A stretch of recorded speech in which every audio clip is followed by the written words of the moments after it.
Har Har Mahadev. Good morning বন্ধুরা, তোমরা সবাই কেমন আছো? আজকে দিনটা বাবার নামে একটা সুন্দর একটা ছোট্টখাট্ট একটা ব্লগ আমি শুরু করলাম। তো প্রায় ভাবি যে ব্লগ দেবো, মাঝে মধ্যে দিই, আবার মাঝে মধ্যে দেওয়া হয় না। কিছু না কিছু কাজে জানো তো, কোনো না কোনো প্রেশারে আজকে দেবো ভাবি, আর সেটা দেওয়া হয়ে ওঠে না। অর্ধেকটা হয় আর দেওয়া ওঠে না। তো সকাল সকাল স্নান টান করে এসে এই জামা কাপড় মেলতে চলে আসলাম, আর একটুখানি গায়ে একটু রোদ পোয়াতে চলে আসলাম। তারপরে এদিকে মা পুজোর বাসন টাসন সমস্ত কিছু বাসন টাসন মাজছে, পুজোর কাজবাজগুলো করছে। কেননা কালকে আবার আমাদের পৌষ সংক্রান্তি, মকর সংক্রান্তি, তা সবার ঘরে ঘরেই সেটাই রয়েছে। সবাই এই দিনটা ধোয়া পোছা সমস্ত কিছু করো। তো মা এদিক দিয়ে ঠাকুর ঘরে করছে। আর আজকে জানো তো আমাদের কোনো রান্নাবান্না নেই, তো এই জন্য মা এই দিকটা করতে পারছে।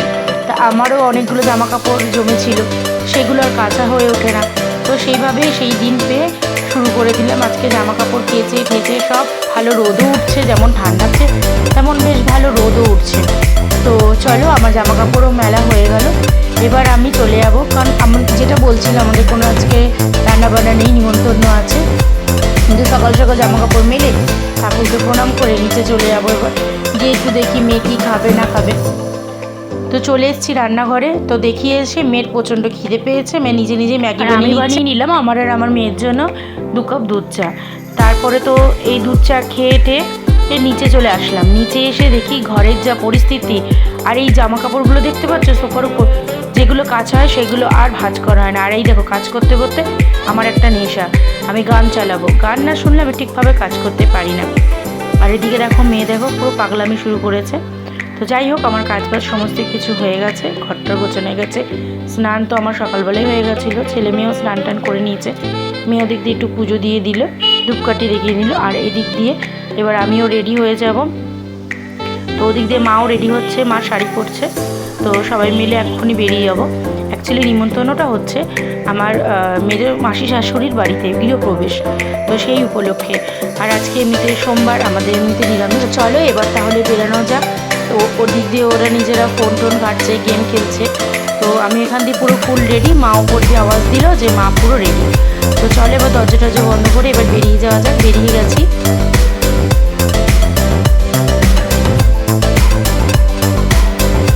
আমি আর মেয়ে আগে আগে হেঁটে হেঁটে চলে এসেছি, কিন্তু মার তো একটুখানি হাঁটতে প্রবলেম হয়, ওই ছেলে ধরে ধরে নিয়ে আসছে। তো আমরা পৌঁছে গেছি, আর ওদিক দিয়ে মা আমার ছেলের হাত ধরে ধরে আসছে। তো চলো এখন ভেতরে যাওয়া যাক।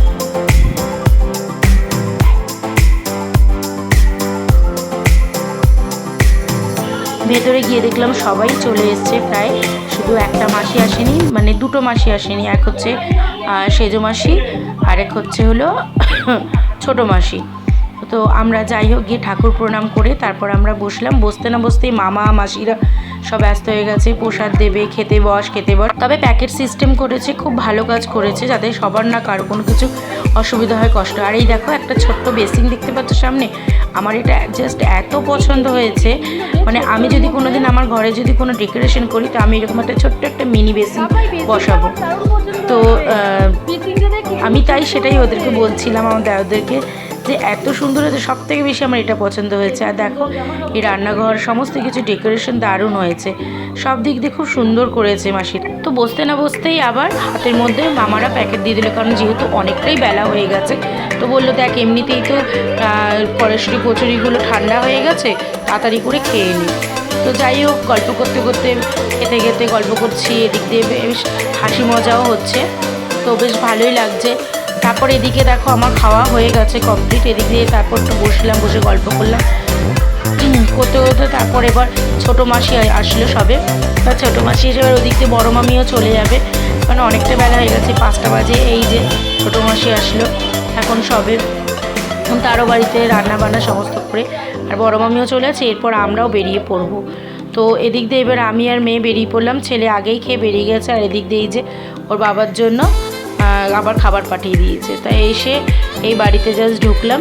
তো এবার ড্রেস চেঞ্জ করে একটুখানি রেস্ট নেব। তা আমরা তো খেয়ে এসেছিলাম, আর ওদের বাবার জন্য আমি খাবারটা নিয়ে এসেছিলাম, তো খেতে দিয়ে দিলাম। তো ও এদিক দিয়ে খেয়ে দিয়ে শুয়ে পড়েছে, আর আমি এখান দিয়ে আস্তে করে গান শুনছিলাম অরিজিৎ সিংয়ের। তো আমার খুব ভালো লাগে একদম লাইট টাইট অফ করে চুপচাপ গান শুনতে, কারণ 5:30 বাজে, বিকেলবেলা আর কি ঘুমাবো, তাও চোখটা লেগে গেছিল। মেয়ে আসলো চা করে নিয়ে, পাঁপড় ভাজা করে নিয়ে, তারপর উঠলাম, উঠে আবার একটুখানি চা খেলাম, গরম গরম চা, আর একটু পাঁপড় ভাজাও খেলাম। আর এদিক দিয়ে মেয়ে বদমাশি করছে, নিজের কোলের মধ্যে অর্ধেক পাঁপড় নিয়ে লুকিয়ে রেখে দিয়েছে, আর ওইখান থেকে আমার একটা করে পাঁপড় আবার আমার থালার মধ্যে দিয়ে ওইখান থেকে পাঁপড় নিচ্ছে। এরকম জানো তো বদমাশি করে, বিশেষ করে তো আমার ছেলে করে। তো ওই দেখো আবার আরেকটা নিয়েছে, আমি ওই জন্য এরকমভাবে তাকালাম। তারপরে তো চা খেতে খেতে দুটো ডেলিভারি আমি অর্ডার দিয়েছিলাম মিশোতে, তো দুটো আমার ডেলিভারি এসছে। তো ফার্স্ট দেখো এসছে যেটা, সেটা আমি খুললাম। একটা ব্যাগ অর্ডার করেছিলাম, ব্যাগটার দাম বেশিও না, ব্যাগটার দাম মাত্র 248 টাকা। তো ব্যাগটা আমার এত সুন্দর এসছে, আমার এত ভালো লেগেছে, ভাবছিলাম যে ব্যাগটা ঠিক পাবো কিনা বা ভালো হবে কিনা। তো ব্যাগটা বেশ দারুণ হয়েছে। তো এটা কোথাও পিকনিক বা ধরো কোনো জায়গায় ঘুরতে গেলাম, বেড়াতে গেলাম, বা অফিসিয়াল কোনো কাজেও আমি এটা ইউজ করতে পারবো। তো আরেকটা যেটা এসছে সেটা ড্রেসের মধ্যে দিয়ে, তবে সেটা আমি বলবো না, যে মানে একটা ট্রাউজার মতনই ধরে নাও তোমরা, তবে সেটা পরবো, ওটা যখন পরবো তখন আমি তোমরা নিজেরাই দেখতে পারবে ড্রেস। আর এই ট্রাউজার প্যান্টটার দাম নিয়েছে 480 টাকা। তবে দেখা গেলে মানে দুটো জিনিসই বেশ আমি কম দামের মধ্যেই ভালোভাবেই পেয়ে গেছি। আর যেমন দুটো কম দাম, তেমন আমার সমস্ত দিক দিয়ে আমার দুটো জিনিসই ভালো পেয়েছি। তো চলো এবার রাতের রান্নার ব্যবস্থা করতে হবে। চলে এলাম রান্নাঘরে।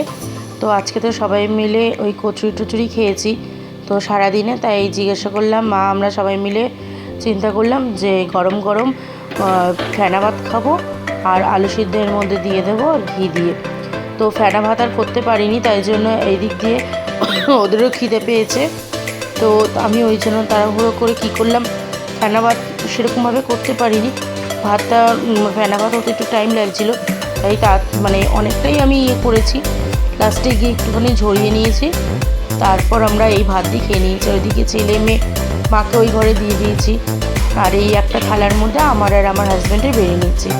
তো বেশ ভালোই কিন্তু লাগে, তাই না? এই শীতের রাতে গরম গরম ভাত, আলু সিদ্ধ, ঘি, উফ কি দারুণ লাগে। তো চলো আজকের ব্লগটা এখানে শেষ করলাম। ভালো লাগলে তোমরা সবাই লাইক, কমেন্ট, শেয়ার অবশ্যই করো। তো আজকের জন্য টাটা।